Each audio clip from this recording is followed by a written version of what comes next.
Shalom bien-aimés, nous allons continuer donc rapidement dans la même lancée. Nous venions de marquer une pause, question de souffler un tout petit peu. Et nous allons reprendre rapidement, toujours sur notre thème, celui dont nous avons intitulé les prémices de la grande séduction. Alors, j'étais en train de lire déjà le verset 28 parce que nous avions fini de commenter sur le verset 27 du livre de Romains 1. Je vais lire le verset 28. Comme ils ne se sont pas souciés de connaître Dieu, Dieu les a livrés à leur sens reprouvé pour commettre des choses indignes. J'aimerais que nous réalisions ici qu'on dit dans ce texte, que l'apôtre Paul dit, que Dieu les a livrés à leur sens reprouvé. Ici, là, c'est une situation pire que celle du fait de permettre à ce qu'un esprit attaque les biens d'un enfant de Dieu. Si ce ne sont que vos biens qui sont attaqués, c'est encore mieux. Mais lorsque vous atteignez le niveau où Dieu vous livre à vos sens reprouvés, c'est très dangereux. Cela veut dire que tu vas atteindre un niveau où tu es en train de commettre un péché, tu ne sais plus que tu pêches. Tu n'es plus conscient que c'est un péché. Là, tu comprends alors que tes sens ont été livrés à ce péché. C'est fini pour toi. Parce qu'à ce niveau, tu ne sauras jamais te repentir. Faisons-nous attention, tout ceci a été écrit pour nous, pour nous servir d'avertissement. Et c'est quoi donc un sens réprouvé? C'est un sens sur qui l'anathème a été prononcé. Un sens, comme on dira en un mot, anathématisé, n'est-ce pas? Anathématisé, c'est un mot qui vient d'anathème, n'est-ce pas? Et qui veut dire, comment dirais-je, où l'anathème a été prononcé. Et généralement, c'est un thème qu'on réserve aux démons. N'est-ce pas? Parce que lorsqu'on parle de l'anathème, c'est aussi une forme de rupture totale de la communion envers l'Éternel, envers le peuple de Dieu, envers l'Église. Une rupture totale. Et l'apôtre Paul a utilisé ce thème maintes fois dans ses épîtres. Et je vais citer une portion qui m'a le plus frappé. L'apôtre Paul était tellement confiant de l'évangile que Jésus-Christ lui avait donné et avait donné aux autres apôtres, qu'il a dit que si même un ange des cieux venait nous annoncer un autre évangile que celui que nous avons reçu des apôtres, que cet ange-là soit anathème. Cela veut dire que la communion de cet ange avec les cieux soit totalement coupée. Ça, c'est une parole très autoritaire. Et cela montre la force de la conviction qu'avait l'apôtre Paul. Et cela montre aussi la véracité que tenait lieu, c'est-à-dire l'évangile dans le cœur de Paul. Il avait une telle confiance, elle avait une telle puissance dans son cœur. Est-ce que c'est la même chose dans notre cœur? Est-ce que l'évangile que nous avons reçu, nous pouvons nous tenir et dire que ici, s'il faut que je renie cet évangile, s'il vaut mieux que vraiment on m'enlève la tête? Est-ce que c'est déjà le cas pour nous? Si ce n'est pas encore le cas, préparons-nous. Parce que les moments vont arriver où le prix pourra peut-être être notre tête. C'est possible. Vous voyez, j'ai cru au Seigneur Jésus-Christ et depuis ce temps, outre les hauts et les bas que j'ai connus, parce que j'ai connu des moments de chute et de faiblesse, mais alors d'extrême faiblesse, mais le Seigneur Jésus-Christ m'a ramassé comme de la bouffe. Il m'a encore nettoyé. Ah, Seigneur Jésus. Il m'a renettoyé et il m'a remis dans la course. Pour ceux qui me connaissent, ils connaissent jusqu'à un certain niveau, un petit niveau de quoi est-ce que je suis en train de parler. Mais pour moi qui vous parle, avec la relation que j'ai avec Jésus-Christ, je sais de quoi je parle. Et si je vous dis aujourd'hui que l'Éternel est bon, je sais de quoi je parle. Rappelez-vous, le Seigneur Jésus-Christ a dit, à celui à qui on a pardonné beaucoup, celui-là va aimer plus. Je suis de ce lot-là. Jésus-Christ a beaucoup pardonné pour ce qui me concerne. C'est pourquoi je peux oser dire aujourd'hui que je l'aime plus. Et ceux qui me connaissent savent que quand je dis que je l'aime plus, je ne parle pas des lèvres. Je parle avec conviction. Je parle sachant sur quoi je me tiens. N'est-ce pas? Donc, les personnes qui ont persisté dans leur mal et qui ont voulu appeler mensonge vérité et qui ont voulu appeler la lumière ténèbres et qui ont persisté dans cette voie, le Seigneur a fini par les livrer à leur sens réprouvé pour commettre des choses indignes, afin que commettant même ces choses-là, ils ne se rendent même plus compte qu'ils pêchent. Et que pour eux-mêmes, ils n'aient même plus le désir de se repentir. Voyons un peu l'opération de cet esprit dans le livre de Lévitique. Le Seigneur nous a donné un avertissement. Lévitique 18, versets 22 à 23. Je vais lire cela rapidement. Tu ne coucheras point avec un homme comme on couche avec une femme. C'est une abomination. C'est ce que je disais aujourd'hui. Une abomination. Verset 23. Tu ne coucheras point avec une bête pour te souiller avec elle. La femme ne s'approchera point d'une bête pour se prostituer à elle. C'est une confusion. Je vais revenir donc sur le thème abomination. Je vais prendre un bout de temps pour cela. Une abomination, cela veut dire une horreur. Quelque chose dont l'Éternel a horreur. Quelque chose de répugnant. C'est répugnant. Quelque chose d'exécrable. Et quand je parle d'exécrable, je vais faire allusion au fait que cette chose-là, c'est un sacrilège. Et c'est quoi un sacrilège? Un sacrilège, de mon point de vue, pour utiliser des termes peut-être simples, c'est la souillure des choses saintes, soit par rébellion, c'est-à-dire de manière volontaire, par rébellion, soit, n'est-ce pas, à cause de l'absence de l'habileté de discerner ce qui est saint de ce qui est profane. C'est-à-dire, en d'autres termes, à cause de la confusion. Parce que quand quelqu'un atteint le point où il ne peut plus discerner ce qui est saint de ce qui est profane, alors cette personne est totalement confuse. Donc nous voyons que l'Éternel nous avait donné déjà cet avertissement dans le livre de Lévitique. Vous voyez? Parce que ceci concerne la maison. Nous sommes encore dans la maison. Parce que pour les gens qui sont à l'extérieur, le fait de commettre ces gaffes-là, pour eux, c'est comme si c'était des oiseaux qui volaient carrément dans l'air. Ils se trouvent dans leur domaine. Pour ceux des gens de la maison, qu'ils sachent que l'Éternel dédaigne ces choses. Pourquoi est-ce que je parle d'abord des gens de la maison? Parce que le jugement va commencer dans la maison. Et nous ne pourrons pas être jugés deux fois pour le même péché. Si toi et moi, parce que tu m'as écouté aujourd'hui, et que tu as fait face à ces choses, et que tu t'es incliné devant l'Éternel, tu lui as demandé pardon, Dieu ne te jugera pas pour le même péché. Deux fois. Pourquoi? Parce que ayant demandé pardon, et à Dieu pendant que tu es encore dans cette chair, et à l'église des saints, parce que tu étais dans ces choses, et que les saints t'ont dit, nous te pardonnons mon frère, ou bien ma soeur, ne fais plus ces choses, Dieu ne va plus revenir sur le même péché. Dieu n'est pas injuste.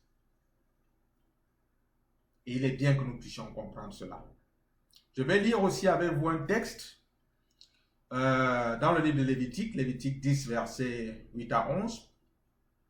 L'Éternel parla à Aaron et dit, « Tu ne boiras ni vin, ni boisson enivrante, toi et tes fils avec toi, lorsque vous entrerez dans la tente d'assignation, de peur que vous ne mouriez. Ce sera une loi perpétuelle parmi vos descendants, afin que vous puissiez distinguer ce qui est saint de ce qui est profane, ce qui est impur de ce qui est pur, et enseigner aux enfants d'Israël toutes les lois que l'Éternel leur a données par Moïse. » Donc, l'Éternel dit donc aux sacrificateurs que pendant vos heures de service, pendant vos moments de service, vous ne devez pas prendre de l'alcool. Pourquoi? Parce que l'alcool a cette qualité-là, cette qualité de pouvoir rendre les gens qui en consomment confus. Et l'alcool peut vous pousser à perdre le discernement. Notez bien ceci, s'il vous plaît. Il est écrit ici que tu ne boiras ni vin ni boisson enivrante, toi et tes fils, avec toi, lorsque vous entrez dans la tente d'assignation, à un moment bien précis. Si l'on peut s'abstenir totalement de prendre l'alcool, tant mieux. Mais ici, je ne voudrais pas en faire une loi. Ceux qui me connaissent savent qu'ils n'ont jamais attrapé de ma bouche. Ils ne m'ont jamais attrapé en train de prêcher de ne pas prendre de l'alcool. Je n'ai jamais dit ça. Parce que s'il faut dire de ne pas prendre de l'alcool, cela veut dire du vin, il faudra que toi et moi nous puissions condamner Jésus lui-même. Il a pris du vin. Certains gens me disent, oh, c'était le jus de foléré. Tout ça, ce n'était pas le jus de foléré. C'est des conneries. C'était du vin. Si ce n'était pas du vin, alors vous aurez des difficultés à m'expliquer ce texte. Le Seigneur Jésus-Christ dit que Jean-Baptiste est venu sur cette terre. Il ne buvait pas et il ne mangeait pas. Et le peuple d'Israël l'a rejeté. Et il dit donc que le Fils de l'homme est venu, buvant et mangeant, et vous vous dites qu'il a un démon. Ben, dis. Quand on a dit que Jean-Baptiste ne buvait pas et ne mangeait pas, il vivait comment? Il vivait comment? On est en train de dire ici que Jean-Baptiste ne prenait pas de vin. C'était un Naziréen. En fait, même, il y avait un régime qui lui avait été donné directement par l'Éternel. Le gars-là devait se nourrir simplement de miel. N'est-ce pas? Et d'autres choses, peut-être du pain. Mais le Seigneur Jésus-Christ dit que lui, le Fils de l'homme, parce que c'est ainsi qu'il aimait s'appeler, il est venu mangeant et buvant. N'est-ce pas? C'est lui d'ailleurs qui nous a donné l'autorité. Il nous a dit que quand il nous envoie dans les champs d'évangélisation, tout ce que nous trouverons dans ces champs, de pouvoir manger. N'est-ce pas? Il n'est pas venu s'accrocher à la loi juive sur les porcs qu'il ne fallait pas manger, ci ou ça. Non, non, non, non. Non. Tout est sanctifié par la parole de Dieu et par la prière. N'est-ce pas? Il faut que ceci soit bien compris. Donc le Seigneur Jésus, quand il dit que le Fils de l'homme est venu mangeant et buvant, il parle de boire du vin. Soyons clairs là-dessus. Certains vont dire, ah, ben si Franck parle comme ça veut dire qu'il est devenu un soulard. Non, non, non, non, non. Depuis que j'ai cru au Seigneur Jésus, de ma bouche, il n'est jamais sorti le fait de se tenir là-bas et dire comment ceux qui boivent de l'alcool iront en enfer. Ça, c'est anti-biblique. Si tu envoies les gens qui boivent du vin en enfer, commence à envoyer Jésus le premier parce qu'il a bu. Fais attention. Faisons attention avec notre doctrine. Que Dieu nous aide. C'était là simplement une parenthèse. N'est-ce pas? Mais ici, le Seigneur était en train de donner un avertissement au sacrificateur. Et il dit que pendant votre heure de service, ne buvez pas d'alcool. Ne buvez pas de boisson enivrante. Parce que cela va vous rendre incapable de pouvoir discerner ce qui est saint de ce qui est profane. Et de ce fait, vous pourrez mourir parce que vous êtes devant moi. Si vous commettez une telle gaffe, vous allez mourir. N'est-ce pas? Donc si toi, tu n'arrives pas à boire de l'alcool par faiblesse, tu fais très bien. Mais ton frère qui est à côté et qui en boit de temps à autre son verre de bière ou de vin, s'il te plaît, colle-lui la paix. Le royaume des cieux ne consiste pas dans le manger et le boire. S'il te plaît. Oui, parce que je trouve que c'est un problème qui crée trop de désordre dans le corps des croyants, de même comme dans le corps d'un certain groupe religieux, il y a un problème de barbe. C'est comme si leur sainteté se mesurait à la longueur de leur barbe. Non, non, non, bien-aimé, que ce ne soit pas le cas pour nous ici. Le royaume de notre Dieu, le royaume du Seigneur Jésus ne consiste pas dans le manger et le boire. N'est-ce pas? Tous les saints savent de quoi je suis en train de parler. Donc, j'avais dit au départ que le peuple d'Israël avait dû se trouver sous deux influences. L'influence d'un mauvais esprit, et ce mauvais esprit, ou bien cet esprit impur, a catalysé en ce peuple un deuxième point que j'ai appelé le consensus. Ce peuple a dû consentir à cela. Et ce consensus n'a pas été seulement dû à l'intelligence ou à la capacité de quelqu'un de pouvoir convaincre le peuple.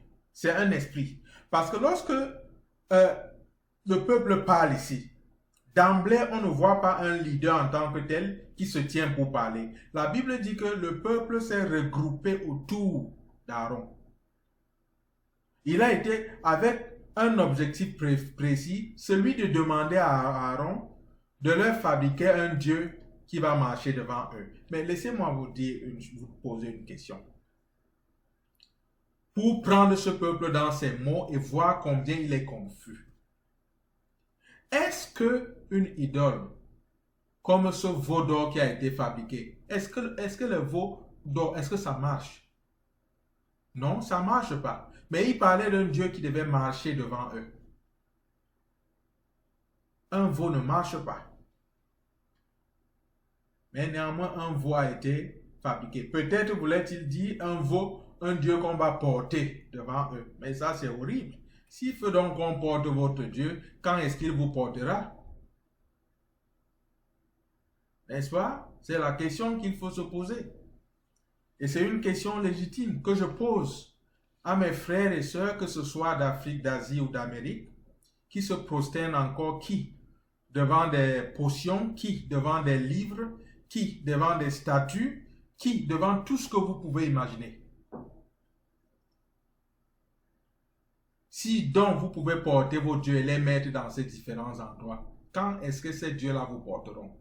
Pour ce qui nous concerne, notre Dieu nous a arrachés d'Égypte par sa main et son bras puissant. Il a arraché ce peuple-là d'Égypte. Mon Dieu m'a arraché du bourbier dans lequel je me trouvais. Je parle de Jésus-Christ. Par sa main puissante. Il m'a montré de son amour. Il m'a nettoyé, il m'a lavé. Et je dois présumer que le Dieu que tu sers là, c'est toi qui le laves. C'est toi qui lui apportes de temps en temps du sang que tu as pris de je ne sais où. Ou bien peut-être de l'huile que tu as pris de je ne sais où. Mais quand est-ce que ce Dieu-là va te porter? C'est ça la question que tu vas te poser. Donc, je dis donc que ce n'était pas avec les discours persuasifs d'un être humain que ce peuple est arrivé à un consensus. C'était comme poussé par cet esprit impur. Pourquoi est-ce que je parle ainsi? Parce que, bien aimé, nous avons affaire ici pas à un peuple de 10 personnes ou bien d'une centaine de personnes, non. Quand le peuple d'Israël est sorti d'Égypte, après le dénombrement, on a trouvé plus de 600 000, je vais dire plus, je ne voudrais pas donner les chiffres exacts, on pourra peut-être lire cela tout à l'heure, mais c'est plus de 600 000 personnes, c'est-à-dire qu'on les comptait à partir de l'âge de 20 ans des personnes qui pouvaient porter les armes, de 20 ans en montant, plus de 600 personnes, 600 000 personnes. Donc s'il fallait évaluer tout le peuple, il fallait s'attendre à des millions.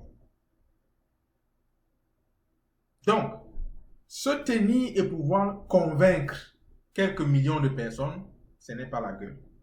Cela ne relève pas de la puissance d'un homme ou bien de la capacité de parler d'un homme. Ici, il faut un genre de charisme qui demande la présence des mauvais esprits. Pourquoi? Parce qu'on était en train de vouloir liguer ce peuple contre le Dieu qui les a arrachés d'Égypte et dont ils ont vu la puissance. Ils avaient tous vu la puissance de ce Dieu.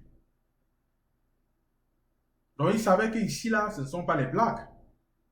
Ils avaient vu la puissance, ils savaient de quoi ce Dieu était capable. Donc s'il faut pouvoir convaincre quelques millions de personnes pour faire l'opposé, il faut bien qu'il y ait les démons qui se soient impliqués pour carrément posséder la mentalité des gens, les aveugler, les rendre totalement confus. Je vais lire le livre de Nombres pour davantage étayer ce que nous sommes en train de dire. Nombres, le chapitre 1, le verset 45 à 49. Je vais lire rapidement. Tous ceux des enfants d'Israël dont on fit le dénombrement selon les maisons de leur père depuis l'âge de 20 ans et au-dessus de tout Israël en état de porter les armes.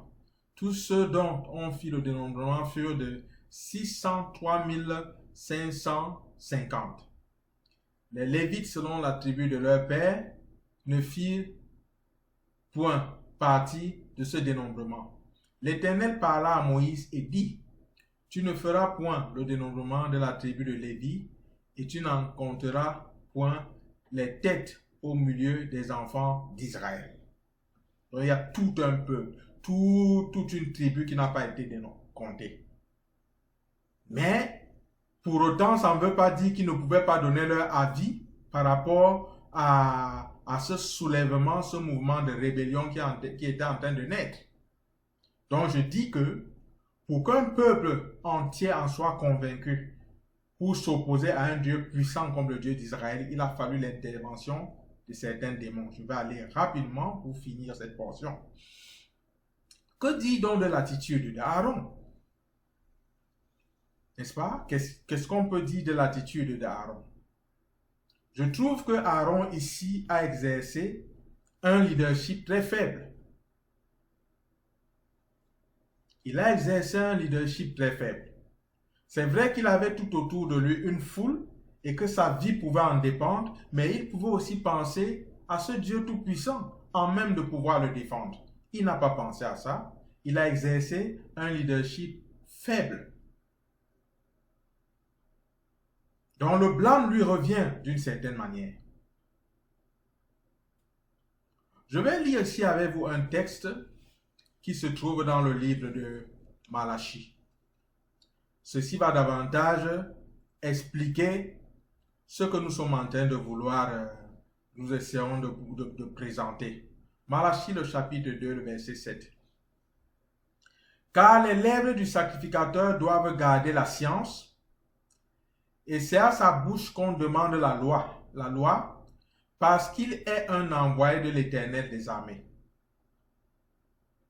Les lèvres de Aaron devaient pouvoir garder la science. Donc, lorsqu'on venait vers Aaron, il fallait qu'on y vienne pour lui demander la loi. Et Aaron devait être conscient du fait que lui, il est un envoyé de l'Éternel.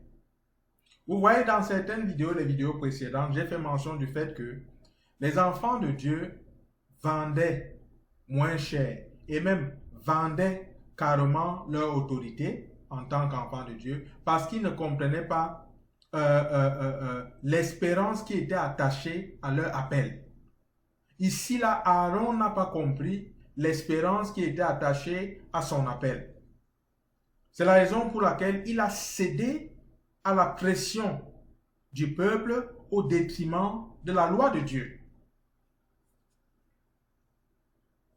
Il a cédé carrément. Oui, le peuple était nombreux, mais il fallait se rappeler aussi que Dieu t'a appelé.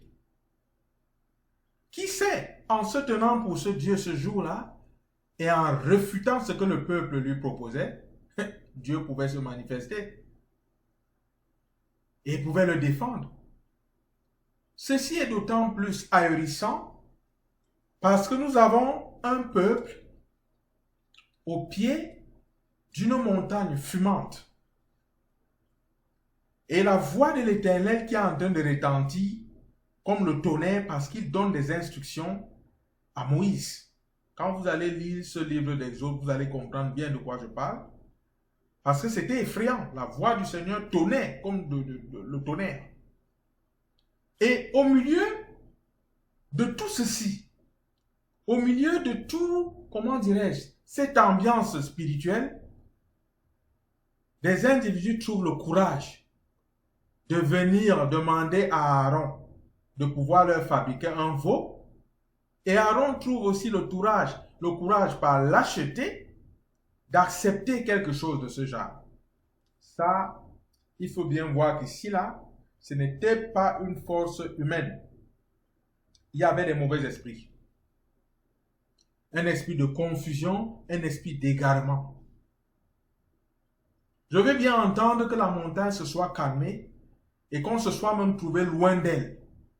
Mais à ce que Dieu soit encore en train de parler, que sa voix soit en train de retentir, comme du tonnerre, que la montagne soit couverte de la nuée de l'Éternel, et qu'en même temps il y ait un complot qui soit en train d'être passé pour pouvoir le détrôner sur Israël, je dirais qu'ici, là, il y avait un courage satanique. Et nous allons nous tenir peut-être et chercher à maudire le peuple d'Israël et chercher à le condamner et dire combien il était incrédule et combien il était étonnant. Les mêmes choses ne se produisent-elles pas dans nos églises? La Bible nous fait comprendre que l'Éternel siège au milieu des louanges d'Israël ou bien de ses enfants. Et la Bible nous fait comprendre, et c'est le Seigneur Jésus qui parle, il dit que là où 2 ou 3 sont réunis en son nom, il est au milieu d'eux. Donc lorsque nous venons dans nos rencontres cultuelles, lorsque nous venons ensemble pour rendre un culte au Seigneur Jésus-Christ, il est au milieu de nous. Mais est-ce qu'en même temps, dans nos différentes réunions, est-ce que vraiment nous gardons une attitude de cœur pure et simple? Est-ce que nous ne marchons pas avec les haines contre le frère ou contre la sœur? Est-ce que nous ne marchons pas avec des rancœurs, avec des ressentiments? N'est-ce pas? Le Seigneur Jésus-Christ, ou bien l'Esprit du Seigneur, nous fait comprendre dans les Saintes Écritures que chaque homme est esclave de ce qui a triomphé de lui. Si la haine a triomphé de toi, tu es esclave de la haine. En d'autres termes, tu t'es fabriqué un autre veau d'or. Et qui va marcher devant toi? Et tu t'es fabriqué ce veau d'or, tu n'as pas honte de te présenter avec ton veau d'or dans la présence de l'Éternel. Là où 2 ou 3 sont réunis au nom de l'Éternel, au nom du Seigneur Jésus, il est au milieu d'eux.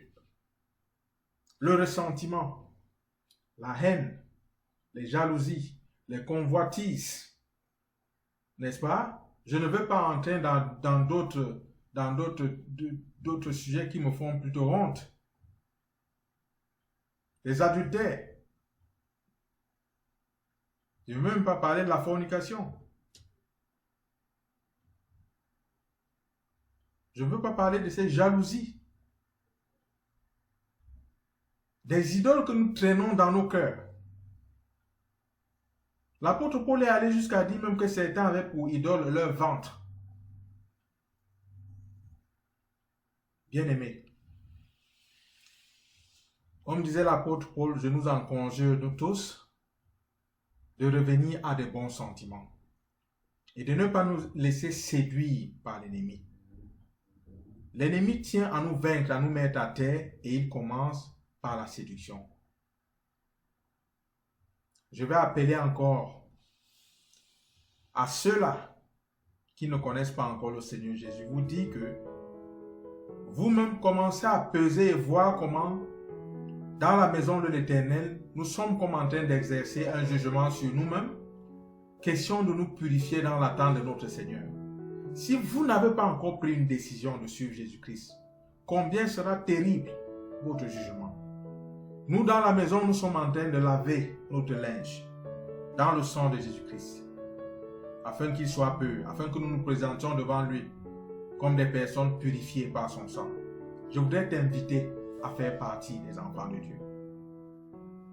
Juste quelques étapes simples. Lui confesser tes péchés et lui demander de venir dans ta vie.